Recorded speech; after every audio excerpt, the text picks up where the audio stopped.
Hello students, our today's topic is nutrition in human beings. Last video में हमने पढ़ा था न्यूट्रिशन इन अमीबा और इस वीडियो में हम पढ़ेंगे न्यूट्रिशन इन ह्यूमन बींग्स। जो अमीबा है वो holozoic mode of nutrition follow करता है और same mode of nutrition human beings follow करते हैं। अब ह्यूमंस क्या हैं? Humans are omnivores. ओमनीवोर्स से मतलब है जो ह्यूमंस हैं वो प्लांट बेस्ड फूड भी खा सकते हैं और एनिमल बेस्ड फूड भी खा सकते हैं। जो हार्बीवोर्स होते हैं वो क्या खाते हैं? सिर्फ प्लांट्स को। जो कार्निवोर्स होते हैं वो क्या खाते हैं? मीट। जबकि ह्यूमंस जो होते हैं वो होते हैं ओमनीवोर्स, क्योंकि वो दोनों चीज़ें खा सकते हैं। ठीक है। The digestive system has an alimentary canal and digestive glands. और पूछा जाता है कि जो डाइजेस्टिव सिस्टम है उसमें क्या क्या होता है। अब फर्स्ट हो गया हमारा एलिमेंट्री कैनल, जिसमें हमारे सारे डाइजेस्टिव ऑर्गन्स हैं, और सेकंड है डाइजेस्टिव ग्लैंड्स। अब देखिए, जो लीवर हुआ, पैनक्रियाज हुई, ये एलिमेंट्री कैनल के अंदर नहीं आते हैं, लेकिन फिर भी ये डाइजेशन में हेल्प कराते हैं। किसके थ्रू? ये सिक्रीट करते हैं डाइजेस्टिव जूसेस को, तो इसलिए ये होती हैं डाइजेस्टिव ग्लैंड्स। और हमारी बॉडी की सबसे बड़ी डाइजेस्टिव ग्लैंड्स कौन सी है? लीवर। ठीक है। अब फर्स्ट है एलिमेंट्री कैनल। एलिमेंट्री कैनल क्या है? The alimentary canal in human is a long tube. एक लॉन्ग ट्यूब है और इसकी जो लेंथ रहती है अबाउट 30 फीट रहती है, और अगर हम इसको मीटर में देखें तो 6 to 9 मीटर हो सकती है। वो बॉडी शेप पे डिपेंड करता है। जो एलिमेंट्री कैनल है उसकी जो ओपनिंग है वो कहाँ से स्टार्ट होती है? हमारे माउथ से, और एंड कहाँ तक होती है? हमारे एनस तक। ठीक है। तो जो एलिमेंट्री कैनल है वो माउथ से स्टार्ट होके एनस पे एंड होती है। अब जो एलिमेंट्री कैनल है उसके क्या क्या पार्ट्स हैं? तो ईसोफेगस, जिसे हम फूड पाइप बोलते हैं, stomach, small intestine, large intestine, ये सब किसके पार्ट्स हैं? एलिमेंट्री कैनल के। अब हम इसके एक एक पार्ट को डिटेल में पढ़ेंगे और फिर डायग्राम की हेल्प से उन सबको समझेंगे। ठीक है। तो हमारा फर्स्ट पार्ट है माउथ। माउथ क्या करता है? जो माउथ है वो एलिमेंट्री कैनल की ओपनिंग होती है, और वहाँ से हम फूड का क्या करते हैं? इंजेशन करते हैं। जो होलोजोइक मोड ऑफ न्यूट्रिशन है उसमें जो पहला स्टेप होता है डेट इज इंजेशन। तो इंजेशन हम किसके थ्रू करते हैं? हमारे माउथ के थ्रू करते हैं। ठीक है। अब सेकंड पार्ट आता है बकल कैविटी। बकल कैविटी में दो पार्ट आते हैं, हमारे टीथ और हमारी टंग। तो फर्स्ट है टीथ। टीथ कितने होते हैं? 32। और जो टीथ होते हैं हमारी बॉडी का सबसे हार्ड पार्ट होता है। ठीक है। अब टीथ काम क्या करते हैं? खाने को काटना, चबाना, ये सब काम कौन करते हैं? हमारे टीथ करते हैं। जो टीथ की सबसे ऊपर की जो लेयर होती है जिसे हम क्या बोलते हैं? इनेमल। तो जो हमारी बॉडी है उसका जो सबसे हार्ड पार्ट है वो इनेमल है, यहाँ तक कि वो हमारी बोन्स से भी ज़्यादा हार्ड होता है। ठीक है। अब टीथ कितने टाइप के होते हैं? जो हमारे टीथ हैं वो 4 टाइप्स के हैं, इंसिजर, कैनाइन, प्रीमोलर और मोलर। ठीक है, इनको पढ़ लेना। और ये मैं आपको बता चुकी हूँ कि इनेमल जो है वो सबसे बाहर वाली लेयर है, आउटर मोस्ट का मतलब सबसे बाहर वाली शाइनी लेयर होती है, और हार्डेस्ट पार्ट है हमारी ह्यूमन बॉडी का। ठीक है। उसके बाद सेकंड पार्ट है टंग। जो टंग है वो एक थिक मस्कुलर स्ट्रक्चर है जो बकल कैविटी के फ्लोर पे प्रेजेंट है। ठीक है। टंग का मेन काम क्या है? खाने को टेस्ट करना, क्योंकि टंग में क्या प्रेजेंट होते हैं? टेस्ट बर्ड्स होते हैं। टंग हमारे खाने को रोल कराती है, उसको सॉफ्ट बनाती है। ठीक है। और दूसरा, रेस्पिरेशन में भी जो टंग होती है वो हमारी हेल्प करती है। उसके बाद है जो टंग है, एक नोट है यहाँ पे कि टंग एक ओनली मसल है हमारी बॉडी की जो हमारे स्केलेटन के सपोर्ट के बिना काम कर सकती है। ठीक है।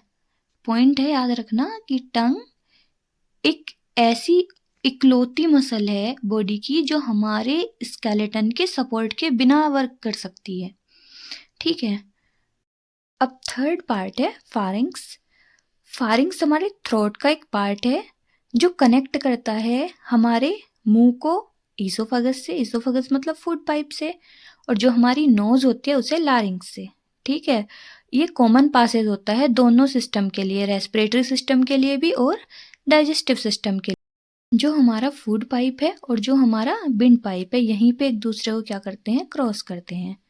अब नेक्स्ट है ईसोफेगस। ईसोफेगस हमारा फूड पाइप है और ये अबाउट 25 सेंटीमीटर लॉन्ग होता है। इसका काम क्या है, जो भी हमारा स्वेलोड फूड है, मतलब जो हमने चबाया हुआ फूड है, जो हमने निगल लिया है फूड को, उसको हमारे मुंह से हमारे स्टमक तक लेके आता है। ठीक है, जो ईसोफेगस है उसका क्या काम है, जो हमारा स्वेलोड फूड होता है उसको हमारे मुंह से हमारे स्टमक तक लेके आता है। ठीक है, अब ईसोफेगस जो है वो हमारे खाने को हमारे मुंह से हमारे पेट तक कैसे लेके जाता है। जो ईसोफेगस है उसकी जो वॉल्स होती हैं वो लगातार कॉन्ट्रैक्ट होती हैं और एक्सपेंड होती हैं। ठीक है, कॉन्ट्रैक्शन और एक्सपेंशन का मूवमेंट चलता रहता है, जिसको हम बोलते हैं पेरिस्टाल्टिक मूवमेंट। अब पेरिस्टाल्टिक मूवमेंट ही वो वजह है जिसकी वजह से जो फूड है वो हमारे मुंह से हमारे पेट तक आता है। ठीक है, अब नेक्स्ट पार्ट है हमारा स्टमक। अब स्टमक की शेप क्या है, तो ये इंग्लिश के लेटर जे शेप्ड का होता है और एक बैग जैसी स्ट्रक्चर है। अब स्टमक जो क्या करता है, जो ईसोफेगस है ये एक साइड से ईसोफेगस से जुड़ा हुआ होता है हमारे फूड पाइप से, और दूसरी साइड से हमारी स्मॉल इंटेस्टाइन से जुड़ा हुआ होता है। ठीक, और करता क्या है जो हमारा स्टमक है, वो हमारे फूड को स्टोर करता है कुछ टाइम के लिए, ताकि जो हमारा फूड है उसे इनफ टाइम मिल सके डाइजेस्ट होने के लिए। अब स्टमक की जो वॉल्स होती हैं उसमें प्रेजेंट होती हैं हमारी गैस्ट्रिक ग्लैंड्स, जिनसे कौन से जूसेस निकलते हैं, गैस्ट्रिक जूसेस। जो हमारी गैस्ट्रिक ग्लैंड्स होती हैं वो कहाँ प्रेजेंट होती हैं, हमारे स्टमक की वॉल्स में, और इनसे सिक्रीट होते हैं हमारे गैस्ट्रिक जूसेस। अब गैस्ट्रिक जूसेस कितने टाइप के हैं, देखिए जो गैस्ट्रिक जूसेस हैं वो 3 टाइप के हैं हमारे, pepsin, HCl and mucus. Pepsin क्या करता है, एचसीएल क्या करता है और म्यूकस क्या करता है। देखिए सबसे पहले पेप्सिन। पेप्सिन का काम है जो हमने अपने फूड के थ्रू इनटेक किया है प्रोटीन को, उसको ब्रेक डाउन करना, क्योंकि जो हमारी स्मॉल इंटेस्टाइन है वो कॉम्प्लेक्स फूड को एब्जॉर्ब नहीं कर सकती है, वो सिंपलर फूड को एब्जॉर्ब करती है। तो प्रोटीन का इसलिए क्या करना पड़ेगा, ब्रेक डाउन, और ये काम कौन स्टार्ट करता है, हमारा पेप्सिन। उसके बाद HCl। अब HCl क्या है, एक स्ट्रॉन्ग एसिड है, तो करेगा क्या, मीडियम को एसिडिक बनाएगा। और दूसरा काम क्या है इसका, पेप्सिन को क्या कर देता है, एक्टिवेट, जिससे पेप्सिन क्या कर सके, प्रोटीन को ब्रेक डाउन कर सके। ठीक है, उसके बाद थर्ड है म्यूकस। अब म्यूकस क्या करता है, HCl क्या है, एक स्ट्रॉन्ग एसिड है, स्ट्रॉन्ग एसिड क्या करेगा, हमारे स्टमक की जो इनर लाइनिंग है उसको डिस्ट्रॉय कर सकता है। तो अब उसको बचाने के लिए कुछ चाहिए, तो जो म्यूकस होता है वो हमारे स्टमक की वॉल्स को कवर कर लेता है जब HCl सिक्रीट होता है, जिससे जो HCl है उसका इफेक्ट हमारे स्टमक की जो वॉल्स होती हैं उन पे ना पड़े। ठीक है, अगर किसी की बॉडी में म्यूकस प्रॉपर्ली सिक्रीट नहीं हो रहा है तो जो उसका स्टमक होता है उसमें अल्सर्स हो जाते हैं। ठीक है, उसके बाद नेक्स्ट है हमारी स्मॉल इंटेस्टाइन। स्मॉल इंटेस्टाइन हमारे स्टमक से जुड़ी हुई होती है। अब स्टमक में जो फूड डाइजेस्ट हो रहा है वो कहाँ आएगा, स्मॉल इंटेस्टाइन में। स्मॉल इंटेस्टाइन जो है हमारी एलिमेंट्री कैनल का सबसे बड़ा पार्ट है। ठीक है, होती कितनी है, about 22 feet longs in humans. ठीक है, और स्मॉल इंटेस्टाइन का काम क्या है, देखिए अभी क्या हुआ, हमने इंजेक्शन किया फूड का, उसके बाद स्टमक में आके उसका डाइजेशन हुआ। अब डाइजेशन के बाद क्या होगा, एब्जॉर्प्शन होगा। एब्जॉर्प्शन मतलब जितने भी न्यूट्रिएंट्स उस फूड में है उनको एब्जॉर्ब कर लिया जाएगा। जब वो एब्जॉर्ब होंगे तभी तो हम उसको यूज़ कर पाएंगे, यूटिलाइज कर पाएंगे। तो उनको एब्जॉर्प्शन का काम करता कौन है, हमारी स्मॉल इंटेस्टाइन करती है। जैसे कि कौन कौन से न्यूट्रिएंट्स हो सकते हैं, vitamins, minerals, carbohydrate, fat, protein, ये सब फूड से एब्जॉर्ब कौन करती है, हमारी स्मॉल इंटेस्टाइन करती है। ठीक है, इसलिए जो सबसे बड़ा पार्ट है हमारी बॉडी का स्मॉल इंटेस्टाइन है, और इसका एरिया बढ़ाने के लिए, सरफेस एरिया बढ़ाने के लिए इसमें मिलियंस ऑफ प्रोजेक्शंस होती हैं, फिंगर जैसी प्रोजेक्शन होती हैं, जिसको हम क्या बोलते हैं, विली बोलते हैं। ठीक है, ताकि स्मॉल इंटेस्टाइन का क्या बढ़ सके, सरफेस एरिया। अब जितना सरफेस एरिया ज़्यादा होगा उतना ज़्यादा न्यूट्रिएंट्स को वो क्या कर पाएंगी, एब्जॉर्ब कर पाएंगी। ठीक है, वो न्यूट्रिएंट्स वहाँ से कहाँ मिक्स हो जाते हैं, हमारी ब्लड स्ट्रीम में, जिसके थ्रू वो बॉडी के हर एक पार्ट तक जाते हैं। ठीक है, अब इसमें एक क्वेश्चन पूछ लिया जाता है कि जो स्मॉल इंटेस्टाइन है वो हार्बीवोर्स में बड़ी होती है या फिर कार्निवोर्स में। तो जो स्मॉल इंटेस्टाइन है वो लॉन्गर होती है किसमें, हार्बीवोर्स में। किसके कंपैरिजन में, कार्निवोर्स के। क्यों, क्योंकि जो हार्बीवोर्स होते हैं वो खाते हैं ग्रास। ठीक है, प्लांट बेस्ड फूड खाते हैं जिसमें प्रेजेंट होता है सेल्यूलोस। अब सेल्यूलोस एक कॉम्प्लेक्स कार्बोहाइड्रेट है जिसको डाइजेस्ट करना इजी नहीं है, वो डाइजेस्ट करने में क्या होता है, डिफ़िकल्ट होता है, जिसकी वजह से जो हार्बीवोर्स होते हैं उसमें स्मॉल इंटेस्टाइन की जो लेंथ होती है वो ज़्यादा होती है किसके कंपैरिजन में, कार्निवोर्स के। क्योंकि कार्निवोर्स कौन होते हैं, जो मीट खाते हैं, और मीट सेल्यूलोज के कंपैरिजन में इजीली डाइजेस्ट हो जाता है। ठीक है, अब इसके बाद आती है नेक्स्ट लार्ज इंटेस्टाइन। जो लार्ज इंटेस्टाइन है वो अबाउट 5 फीट लॉन्ग होती है। अब बच्चे सोचेंगे कि जो स्मॉल इंटेस्टाइन है वो तो 22 फीट लॉन्ग है, जबकि जो लार्ज इंटेस्टाइन है वो ओनली 5 फीट लॉन्ग है। बट ये लेंथ पे नहीं देखा जा रहा, ये वाइड कितनी है। जो लार्ज इंटेस्टाइन होती है वो वाइड ज़्यादा होती है स्मॉल इंटेस्टाइन के कंपैरिजन में। ठीक है, अब इसके दो रीज़न है, पहला कोलोन और सेकेंड है रेक्टम।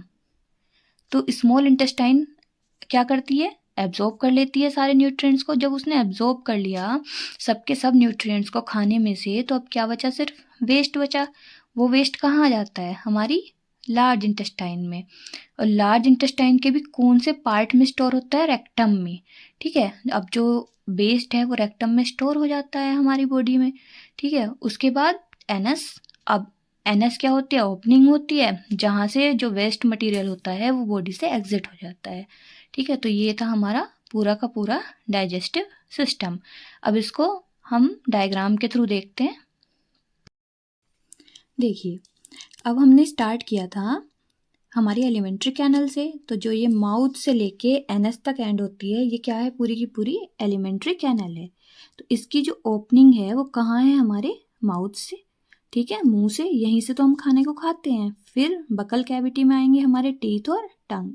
ठीक है, अब खाने को खाया, टीथ ने उसको कट किया, और उसके बाद टंग ने उसको रोल किया, टेस्ट किया, और थोड़ा सा उसको सॉफ्ट बना दिया, जिसकी वजह से अब जो खाना है वो कहाँ जाएगा, हमारे फूड पाइप में। इसका क्या नाम है, ईसोफेगस। ठीक है, फूड पाइप में हमारा खाना एंटर कर गया, जहाँ पे क्या होगा, पेरिस्टाल्टिक मूवमेंट, जो मैंने तुम्हें अभी बताया था। पेरिस्टाल्टिक मूवमेंट क्या होता है, जो ये फूड पाइप है इसकी जो वॉल्स हैं वो कॉन्ट्रैक्ट होती हैं, एक्सपेंड होती हैं। ठीक है, इस मूवमेंट की वजह से ये खाना धीरे धीरे कहाँ आ गया, हमारे स्टमक में। अब देखिए, जो स्टमक है वो एक जे शेप की स्ट्रक्चर है। ठीक है, अब ये क्या करेगा, खाने को कुछ टाइम के लिए स्टोर कर लेगा अपने अंदर।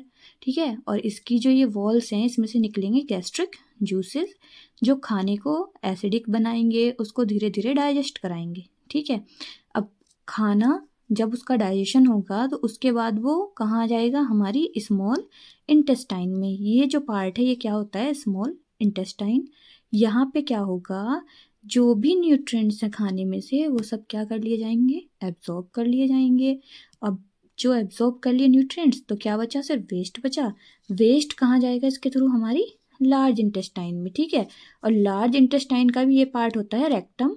अब रेक्टम में वो कुछ टाइम के लिए स्टोर होगा, और एनस के थ्रू वो क्या चला जाएगा, बॉडी से बाहर चला जाएगा। ठीक है, तो ये तो हमारी एलिमेंट्री कैनल थी। उसके अलावा एक और पार्ट था डाइजेस्टिव सिस्टम का, डेट इज डाइजेस्टिव ग्लैंड्स। ठीक है, अब फर्स्ट है, ये देखो, ये लीवर। अब लीवर से कौन सा जूस निकलता है, वाइल जूस निकलता है। बाइल जूस किस कलर का होता है? ग्रीनिश येलो कलर का, ठीक है। अब ये बाइल जूस सिक्रीट करती है, बाइल जूस हमारे खाने का डाइजेशन कराता है।